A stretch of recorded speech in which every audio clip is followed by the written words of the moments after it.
कृष्ण भगवान की जय। नमनाथ महाराज की जय।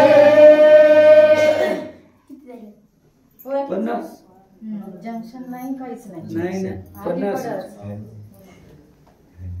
श्री गणेशाय नमः, श्री सरस्वते नमः, श्री गुरुयो नमो नमः। मग तो नाद ऐकोनी नाथ, मने आता बसा स्वस्थ। मग जलपोनी शक्रास्त्र, वज्रास्त्राती काढिले। अशा प्रकारे असणारे म्हणजे काय केलेलं आहे, वज्रास्त्राला जाऊन यांचे पुतळे भेदले, पण वज्रास्त्र यांच्याने कसं तुटल्या जाईल। मग काय म्हणजे जालिंदरनाथाने आतून आवाज दिला, काय करा म्हणजे आता तुमचे काम तुम्ही बंद करा, आता काय करा तुम्ही स्वस्थ बसा, आता मी काय करतो ते पहा। त्यानंतर त्यांनी इंद्रास्त्र जपलं आणि वज्रास्त्राचा नाश केलेला आहे असं सांगत आहे। मग नाथ म्हणे गजकर्ण नंदन, पाहते झाले उभय वदन। मग चित्ती मोहाचे अपार जीवन, चक्षुद्वारे लोटले। अशा प्रकारे असणारे जालिंदरनाथ गर्तेच्या वर आल्याच्या नंतर त्यांनी काय केलेलं आहे, कानिपनाथाला बघितलं आणि बघितल्याच्या नंतर जशी मायला लेकराला बघल्याच्या नंतर तळमळ होते, तशा प्रकारचे त्यांना तळमळ झाली म्हणतात आणि दोघांच्याही डोळ्यामधून अश्रुधारा वाहत होते असं सांगत आहे। मग गर्ते बाहेर येऊन नाथ, प्रेमे आलिंगिला सुत। मने बा प्रसंगे होतासी येथ, मनवनी नृपनाथ वाचला। अशा प्रकारे असणारे जालिंदरनाथ बोलत होते, बाहेर आले गर्तेच्या बाहेर आल्याच्या नंतर आपल्या सुताला म्हणजे शिष्याला काय केलेलं आहे, प्रेमाने जवळ धरलं, मिठी मारली आणि म्हणत होते, काय झालं कानिपनाथा, तू येतो होतास म्हणून आता आज गोपीचंद राजाचा प्राण वाचलेला आहे। अशा प्रकारचे जालिंदरनाथ आपल्या शिष्याला बोलू लागले। परी गर्ते बाहेर येताची नाथ, चरणी लोटला नृपनाथ। मग त्या ते कवळोनी धरित, मोळी हात ठेवीतसे। अशा प्रकारचं असणारे काय केलं, जालिंदरनाथ वरी आल्याच्या नंतर काय केलं की गोपीचंद राजा लवकरात लवकर गेले आणि जालिंदरनाथाचे पाय धरले। पाय धरल्याच्या नंतर जालिंदरनाथाने आपल्या हाताने त्याला उठवलं, आपल्या हृदयाशी धरलं आणि त्यांच्या डोक्यावर आपला वरदहस्त ठेवला आहे असं सांगत आहे। मने बाळा प्रळयाग्नी, त्यात निघलासी वाचोनी। आता जोवरी शशी तरणी, तोवरी मिरवे महिते। अशा प्रकारे असणारे म्हणत होते, काय झालेलं आहे बाळा की तू माझ्या शापाच्या म्हणजे मी दिलेला शाप होता त्याच्यामधून तू मुक्त झालेला आहेस, तू वाचला आहेस। पण आता काय होईल म्हणजे जोपर्यंत चंद्र आहे, जोपर्यंत सूर्य आहे, तोपर्यंत तू काय करशील, चिरंजीव राहशील। अशा प्रकारचे जालिंदरनाथ बोलू लागले म्हणतात। यावरी त्रिलोचन कामिनी, मैनावती लोटली चरणी। नेत्री अश्रुपात आणूनी, स्वामी लागी बोलतसे। आता काय झालेलं आहे, जालिंदरनाथ वर आल्याच्या नंतर मैनावतीला सुद्धा ही बातमी कळाली आणि मैनावती सुद्धा येऊन काय झालेली आहे, जालिंदरनाथाच्या चरणाला लागलेली आहे। आणि जालिंदरनाथाला पाहिल्याच्या नंतर, आपल्या गुरुला पाहिल्याच्या नंतर मैनावतीला सुद्धा रडू येऊ लागलं म्हणतात आणि रडून रडून काय बोलत होती ते पुढच्या ओळीमध्ये पाहू। मने महाराजा 11 वर्षात, माते लोटली मात मरात। माझा अर्क गुरुनाथ, असता चळी पातलासे। अशा प्रकारे असणारे आज 11 वर्ष झाले म्हणतात तुमची माझी भेट नाही। मला हे 11 वर्ष कसे गेले, जसं काय अर्क आकाशामध्येच बसलेला आहे की काय, अशा प्रकारचं मला वाटत होतं। अशी मैनावती आपल्या गुरुकडे आपला खेद करत होती म्हणतात।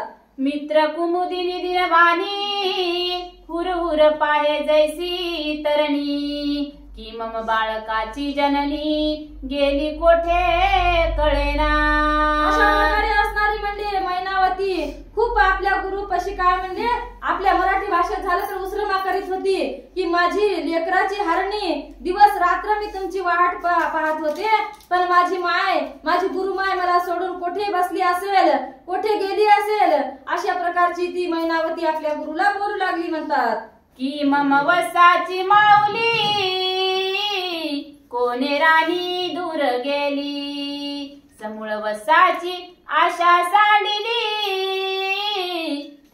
मायेच गुंतली कैसेनी.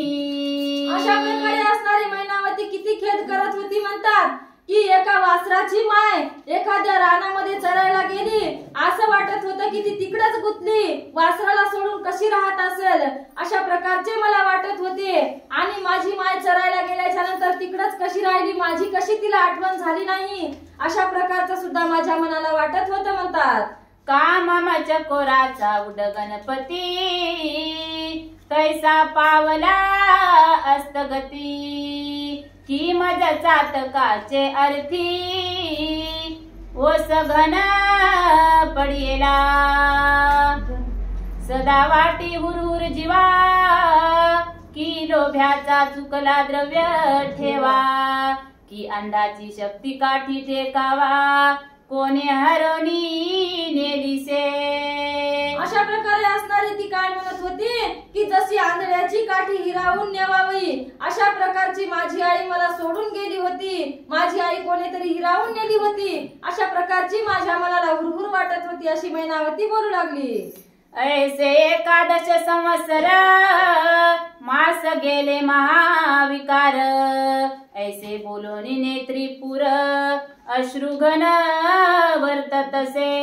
अशा प्रकारे असणारे म्हणजे तुम्ही आणि माझी तुमची 11 वर्ष झाली भेट झालेली नाही म्हणतात आणि ही 11 वर्ष असेच निघून गेले, अशा प्रकारची मैनावती बोलत होती. मग तिये शिरदई धरुणी नाथ स्वकरे नेत्राशु पुसित. तिन्ही बाळके धरुणी यथार्थ माय हे लावे त्या माझी. अशा प्रकारे असणारे मैनावतीला सुद्धा आपल्या जवळ धरलं, तिच्या डोळ्यातले अश्रू आपल्या हाताने पुसले आणि तिन्ही बाळक म्हणजे गोपीचंद राजा, मैनावती आणि कानिपनाथ हे तिन्ही आपले बाळ आपल्या जवळ धरलेले आहेत म्हणतात. गोपीचंदाचे मुख कुरवाळून बोलता झाला अग्निनंदन. बारे तुझे काय मला इच्छितसे मज सांग. अशा प्रकारे असणारे म्हणजे आता गोपीचंदाला आपल्या जवळ धरलेला आहे, त्याच्या मुखावरून हात फिरवला आणि गोपीचंद राजाला जालिंदरनाथ विचारू लागले की हे बाळा म्हणजे आता तुझं म्हणणं काय आहे, राज्य कारभार करावा की काय योग संन्यास घ्यावा, अशा प्रकारची विचारपूस गोपीचंद राजाला जालिंदरनाथ करू लागले म्हणतात. राजवैभवा भोगावे की आत्मी समयोग्य ते मिरवावे. कोणते तुझी मनी भावे तैसा योग घडेल बा. अशा प्रकारे असणारे म्हणत होते की काय कर, राजवैभव भोगा वाटाले तुला की काय हा संन्यास घ्यावासा वाटत आहे, आमची दीक्षा घ्यावीशी वाटत आहे, तू कोणताही मन आम्ही तुला कोणताही द्यायला तयार आहोत, अशा प्रकारचे जालिंदरनाथ गोपीचंद राजाला विचारू लागले म्हणतात. गोपाल कृष्ण भगवान की जय. तुम्ही विचारणार झाले चहा घ्या वाटायला की पोथी वाचवा वाटायला.